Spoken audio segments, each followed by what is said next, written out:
২৬ বছর পর আবারও আলোচনার কেন্দ্রে সালমান শাহ, আর এবার সামনে এসেছে এমন এক দাবি যা বদলে দিতে পারে বহুল আলোচিত এই মৃত্যুর রহস্যের তদন্তের গতিপথ। রাষ্ট্রপক্ষের আইনজীবীর দাবি, সালমান শাহকে হত্যার জন্য খলনায়ক আশরাফুল হক ডনের সঙ্গে নাকি ১২ লাখ টাকায় চুক্তি করা হয়েছিল।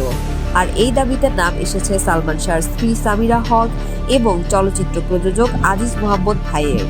তবে মনে রাখতে হবে, এগুলো এখনো রাষ্ট্রপক্ষের দাবি ও তদন্ত সংশ্লিষ্ট তথ্য। আদালতের চূড়ান্ত রায়ে বিষয়টি প্রমাণিত হয়নি।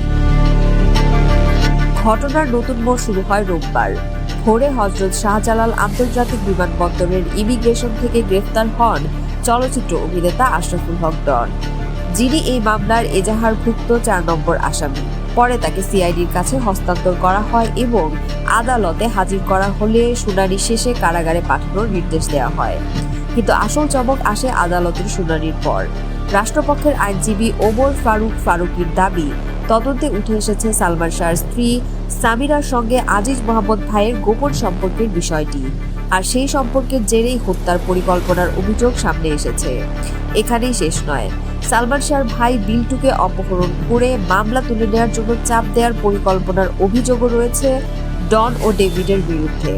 এই ঘটনায় রাজসাক্ষী রিজভী আহমেদের ১৬৪ ধারায় দেয়া জবানবন্দির কথাও উল্লেখ করেছে রাষ্ট্রপক্ষের আইনজীবী। তবে এখন সবচেয়ে গুরুত্বপূর্ণ প্রশ্ন, এসব অভিযোগের পেছনে আসলে কতটা সত্যতা আছে?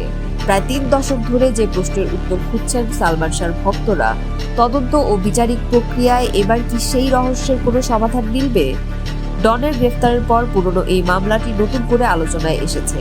এখন সামনে তদন্ত প্রমাণ এবং আদালতের সিদ্ধান্ত।